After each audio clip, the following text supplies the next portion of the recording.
Alors, pour l'interface, elle est vraiment très simple.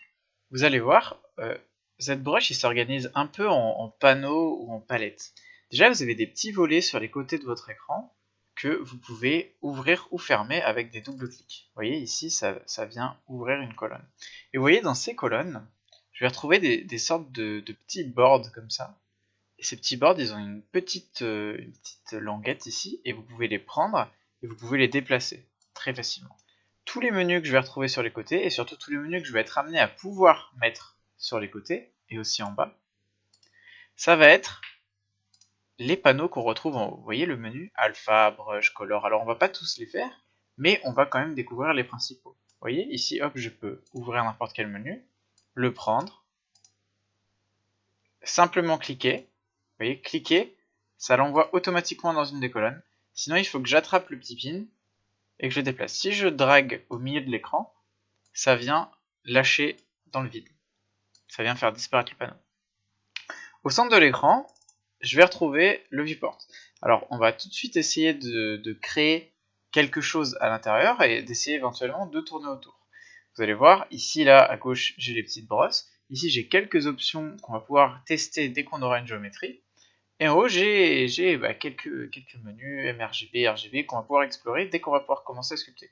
Donc là, déjà, si vous faites juste clic gauche, ou alors si vous appuyez avec votre stylet, si vous êtes au stylet, vous voyez, ça va faire des formes. Mais par contre, impossible de tourner autour. C'est parce que de base, ZBrush, il est un peu paramétré en 2D.5, c'est-à-dire que c'est pas vraiment de la 3D.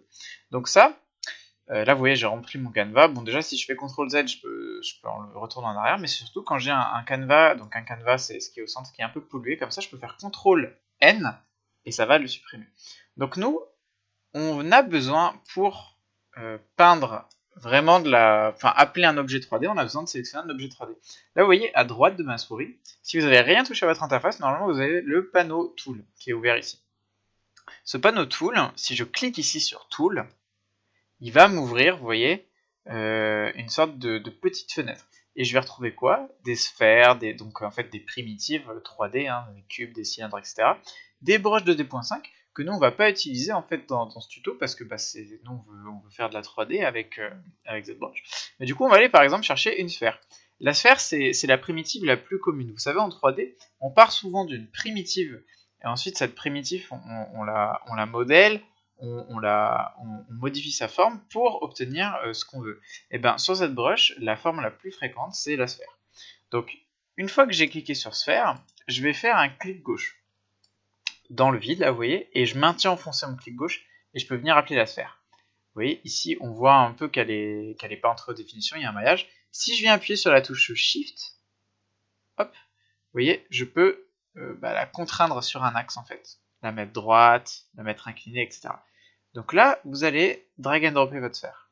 Une fois que vous avez votre sphère, si vous rappuyez avec clic gauche, vous allez voir, en fait, ça appelle d'autres sphères, ça ne vous permet pas de tourner autour de votre sphère. Donc nous, ce qu'on va faire, c'est qu'on va renettoyer le canevas, vous vous souvenez, CTRL-N pour nettoyer le canevas. J'appelle ma sphère, et là, je vais venir chercher Edit en haut. Surtout, je ne clique nulle part, je vais vraiment chercher Edit. Le raccourci clavier, c'est T. Donc je vais chercher Edit. Et maintenant que je suis en édition, là j'ai mon objet 3D et vous voyez là je tourne autour de la sphère. Je tourne autour de la sphère.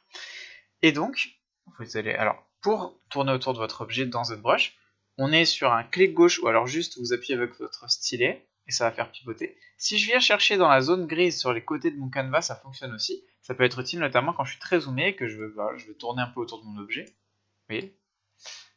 Ensuite, si je veux faire un petit panneau, un mouvement de panning, je vais pouvoir le faire avec Alt, clic droit. Alt, clic droit, vous voyez, ça fait un mouvement de panneau. Et si je veux faire un zoom dézoom, je peux faire Alt, clic gauche, et je relâche Alt.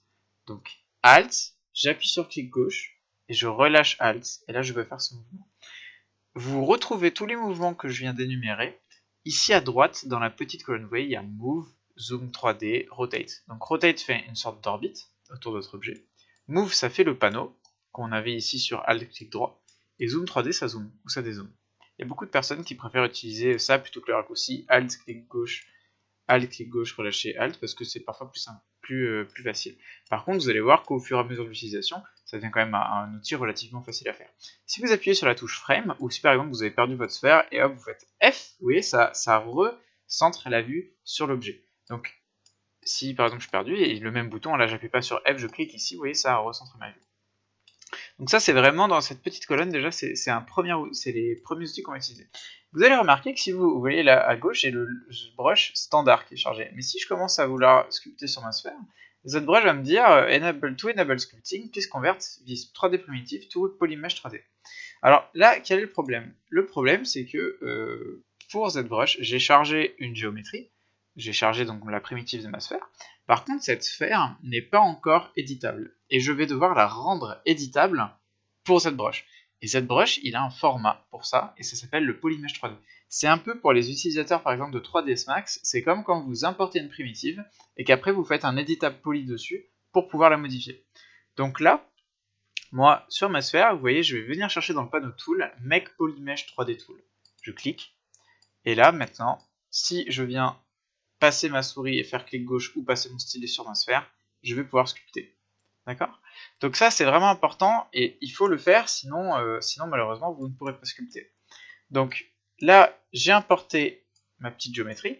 Alors ce qu'on va faire, c'est que, vous voyez là, actuellement, elle a un maillage qui est, hop, si je clique ici sur Polyframe, je peux voir le maillage, en fait, vous voyez qu'il n'y a pas énormément de polygones sur notre sphère.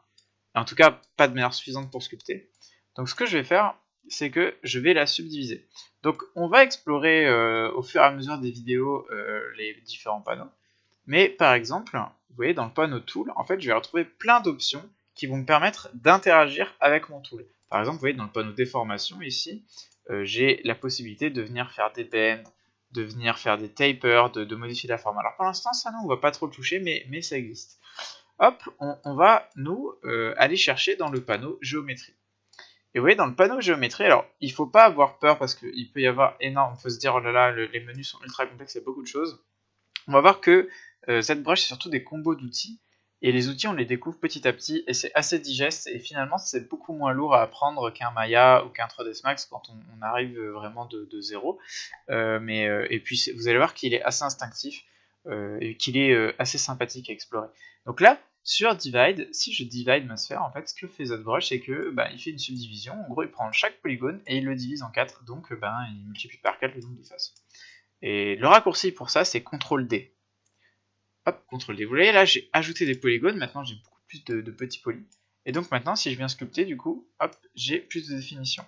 Et encore, c'est pas top, on peut monter. Alors, ZBrush, il faut savoir, là je suis à 520 000 points actifs.